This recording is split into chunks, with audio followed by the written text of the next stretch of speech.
In this Roll for Crit preview, we're taking a look at Arcana Prophetia, a game in which the Fates have killed the greatest god, Sol Almighty, and are trying to drive the other gods insane.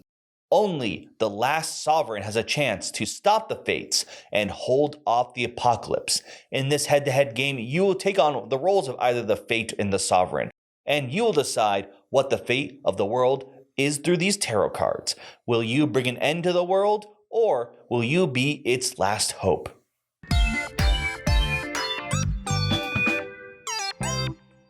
This game of the Fates versus the last sovereign is set up, and we will see whether the Fates will end the world in madness, or whether the last sovereign can have the world limp to another day. This game is set up to be a head-to-head game with one player taking on the role of Fates, who will use these 10 Fate cards numbered 1 through 9, with 2 5 cards, one being the Celestial. It was added a little bit later before I received my copy, so forgive the little printing difference there. The Fates will be trying to play the cards in their corrupted form, like the Errant here, which starts the game on the corrupted side, while the last sovereign is going to try to get more cards on their sanctified side by the end of the game. So this is going to be a push and pull of flipping cards over, trying to make the right predictions, and hopefully having more cards flipped to your side. Now the game is broken up into rounds, with each round having a prediction, placing, effect, and cleanup phase. First is prediction. While the Fate is going through their cards, deciding which one to play, the last sovereign is going to look through these tiles, secretly choose one, so let's say 4, and place it face down. Once they've done so, they have made their prediction, and the Fates then are going to say they are going to play, let's say, this 3. The last sovereign will then reveal his token, and if he predicted correctly, this card would be added to the board later on its sanctified side. If not, like in this case, it's going to be added on its corrupt side. After finding out whether the prediction was right or wrong, the Fates are then going to place the card on the board. They have the following restrictions. It must be placed next to at least one card, and one of the cards it's placed next to must be in the middle court, aka the middle row. So right now this card can only be placed up here and here, and let's say this card was placed here, the next card cannot be placed here as it's not next to a card in the middle row. It also cannot be placed on top of the relic in whatever space it is occupying. These, however, it can be placed on top of. If it does so, it's going to give that token to the last sovereign. They can only ever hold one of these at a time, so if another card were to be placed on another token and they did not spend it, this is lost. The token can be spent during the next phase. Now, before I continue in that phase, we're going to have to look at the numbers of cards placed. Right now, this 6 and 3 add up to 9. Now, let's say we did play the 4 earlier. If 2 cards add up to 10, they get a binding. A card can have up to 3 bindings. When they have 1 or 2 bindings, those cards cannot be flipped by effects. If at any time they ever get the 3rd binding, then that card cannot be flipped or moved.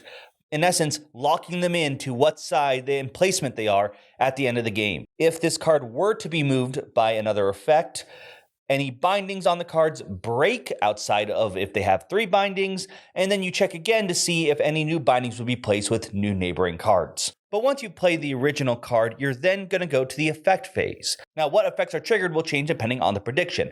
In this case, the prediction was wrong, so only the corrupted ability will trigger. If, let's say, the prediction was right, however, the corrupt ability will still trigger first, but then the last sovereign will trigger the sanctified ability. So, no matter what, the Fate is going to get the ability on the card they chose. However, depending on whether the last sovereign can predict it correctly or not, could it give them a bonus ability or, for example, this case, change who chooses how the card works. There are also cards like the previously aforementioned, which will have passive abilities, which will always be active.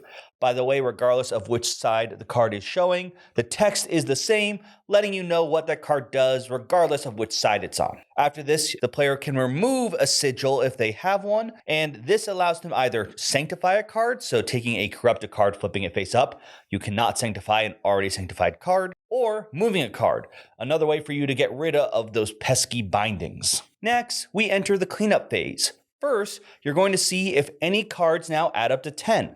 So let's say we had this 4 before that got a binding placed onto it. Since there's still a pair that adds up to 10, you're going to place another binding on it.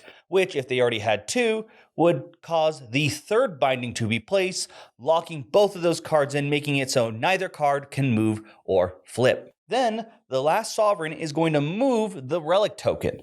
They cannot place it on a place that already has a sigil or a card, so keep that in mind, as it's another way of you trying to predict where you think your opponent wants to play a card. Game will continue until 9 of the 10 cards have been played. Then, you're going to count the number of corrupted cards versus the number of sanctified cards. If there's more corrupted cards, the Fate player wins. If there's more sanctified cards, the last sovereign has grasped victory from the jaws of defeat. Those are the basics, but here are a couple things to keep track of before we continue on to the additional rules.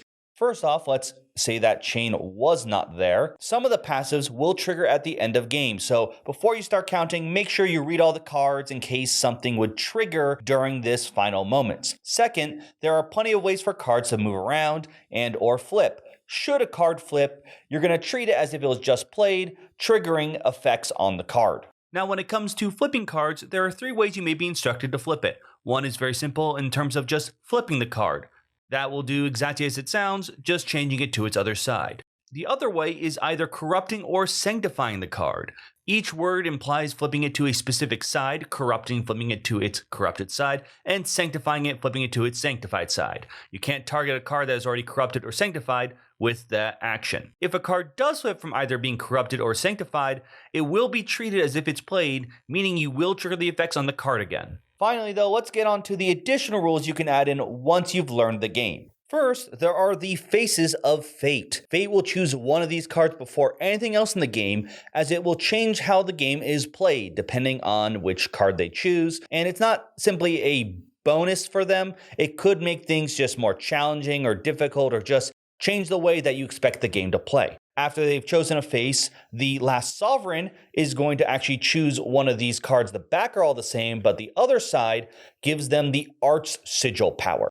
So, for example, let's just say we choose this card, and during setup, instead of placing 3 of these sigil tokens, one will be replaced with the Arch Sigil. At any time that an Arch Sigil is claimed, if they have the space, they're going to flip the card over to its Arch Sigil side, in which case they have now a much stronger one-time power. Just like sigils though, you need space to have it, and you will discard it during the effect phase, in which case you'll go back to the sigil side where it's simply sanctifying or moving a card. There are also other cards with the similar numbers that you can play with, the only basic rule being that you need to use the previously mentioned and added Celestial card, though there is a game mode in which you don't use the Celestial card and you play with only 9 cards. Difference being when you get to the final round, the Fate's only holding 1 card, so it's a guaranteed prediction on the last sovereign's part. Finally, there are some rules to try to help handicap a side if you feel like one side is a bit too strong, or maybe just balancing out because one player is just more skilled than the other. You can use whatever rules you need to make sure the game is most balanced for your playgroup. This is definitely a 2-player game designed for those who like a very tense gameplay experience. The last sovereign is probably on their back foot for most of the game, as early on they're probably not going to get their predictions right, as there is a much larger slew of cards that could hit the field. This is going to give the Fates a big advantage until about maybe the halfway point, in which the Sovereign can probably start predicting cards a little bit better, as there isn't as much wiggle room for the Fates to move around. That said, they do get a solid head start. And even then, in the final gameplay, when there's only 2 cards to be picked, it becomes a very tense decision, because there are games when that final pick could decide who is the winner. It's not always guaranteed that the Sovereign's going to get it right then, and even then, depending on how the board looks, it might already be too late. So this is definitely designed for those who really go into those head-to-head experiences because they want those tight back and forths. And there are ways for you to adjust this as well. For example, initially the way a game played didn't actually have that extra 5 value card. The idea was that the last sovereign would have a guaranteed pick at the end. The idea just being that at that point, you'll have to see how the game goes. But I really do enjoy that tense experience of a 50-50 shot, because you still could lose if you get it right as a sovereign. But as a Fate, it's still like, all right, what is he going to think I need? Therefore, I'll pick the other. But he'll think that, I think the other, so then I need to pick this. the whole Princess Bride back and forth kind of thing. It does provide for a really fun experience and actually feeds into the mood very well. This is a game that is pretty much about a world on its last breath, with the Fates trying to actually kill it and the last sovereign wanting to have it keep it on life support, so to speak. And combined with the tarot cards, the art, and just the tense gameplay experience, this does feel, honestly, this feels like a game I would find in the world of Elden Ring or any of the Souls games, seeing characters like sitting on a rock playing a game like this as they're already in a dark and depressing world.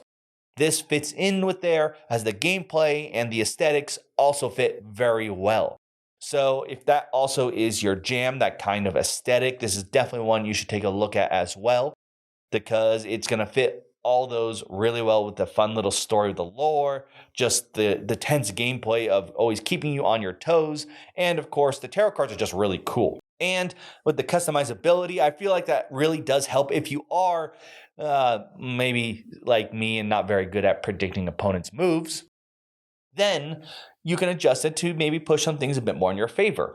And with the extra tarot cards, depending on, of course, stretch goals and things of that nature, you could have some really interesting sets. Like this set is really designed because we wanted things to go crazy. Or this one, nothing really moves, things are going to stay where they are, kind of thing.